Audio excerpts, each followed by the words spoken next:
Le Togo, membre actuel de la CEDEAO, pourrait envisager d'intégrer l'Alliance des États du Sahel, l'AES. C'est ce qu'a indiqué le ministre togolais des Affaires étrangères, Robert Dussé, lors d'un entretien accordé à la chaîne Vox Africa le 16 janvier. C'est la décision du président de la République, a-t-il affirmé, précisant que cette éventualité reste ouverte et qu'une telle démarche pourrait même bénéficier d'un fort soutien populaire au sein de la population togolaise. Si vous interrogez les Togolais sur leur avis quant à une entrée du Togo dans l'AES, vous verrez qu'ils vous répondront oui, a-t-il ajouté avec conviction. Lors de son intervention télévisée, Robert Dussé a également exprimé son admiration pour le leadership du président malien Assimi Goïta, qu'il considère comme un atout majeur pour son pays. Pour nous aujourd'hui, le président Assimi Goïta est une chance pour le Mali, a-t-il déclaré. Il a également critiqué le rôle traditionnellement assigné à l'Afrique sur la scène internationale. L'Afrique est utilisée seulement pour servir les grandes puissances et ce n'est pas normal, a-t-il martelé, appelant à un changement fondamental dans les relations internationales. Le président togolais Faure Gnassingbé, en poste depuis 2005, a su maintenir des relations diplomatiques solides avec le Mali, le Niger et le Burkina Faso, même dans un contexte de tensions accrues entre la CEDEAO et l'AES. Son rôle de médiateur dans plusieurs crises ouest-africaines lui a permis de conserver une position stratégique au sein de la région. Nous sommes contre un monde dominé par les uns. Nous refusons cette domination. Nous travaillons avec tous ceux qui nous respectent. Nous ne sommes contre personne, a souligné Robert Dussé, traduisant la vision d'une diplomatie togolaise fondée sur la souveraineté et le respect mutuel. L'éventuelle intégration du Togo à l'AES représenterait un atout stratégique pour les trois pays sahéliens qui sont dépourvus d'accès direct à la mer. En effet, le port de Lomé, situé sur la côte togolaise, pourrait leur offrir une ouverture maritime essentielle pour stimuler leurs échanges commerciaux et favoriser leur croissance économique. Cette dimension géographique renforce les arguments en faveur d'un rapprochement entre le Togo et l'AES, un rapprochement qui pourrait avoir des répercussions positives pour toutes les parties impliquées. Malgré leur retrait de la CEDEAO, les membres de l'AES ont récemment démontré leur volonté de préserver une certaine unité africaine en abolissant les visas pour les citoyens des États membres de la CEDEAO. Cette initiative s'appuie sur les liens séculaires entre les peuples d'Afrique et reflète un esprit de fraternité, de solidarité et d'amitié. Cette mesure, bien que symbolique, illustre une volonté de dépasser les divisions institutionnelles pour renforcer les relations entre les populations africaines malgré les différends politiques. Ainsi, si le Togo devait rejoindre l'AES, cela marquerait une évolution importante dans la géopolitique ouest-africaine tout en consolidant des relations régionales centrées sur une vision commune de souveraineté et de développement autonome.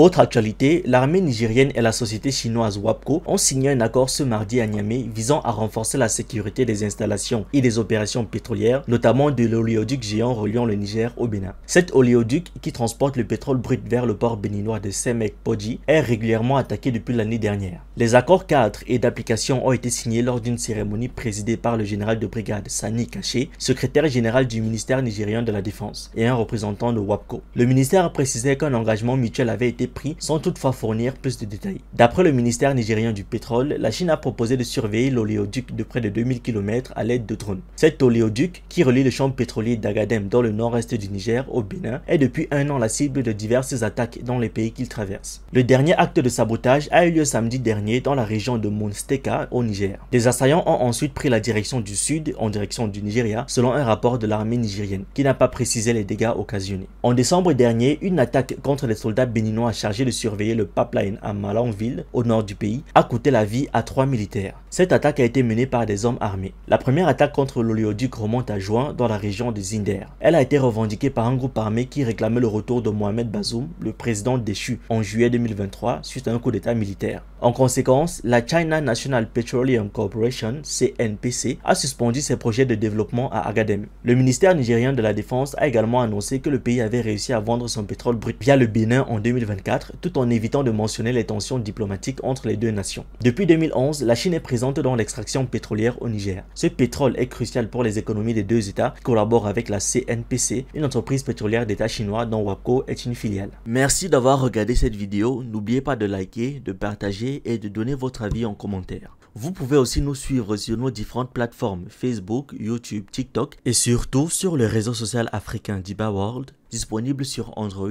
et iOS. Pour ceux qui le souhaitent, vous pouvez aussi rejoindre notre communauté WhatsApp. Tous les liens utiles sont dans la description.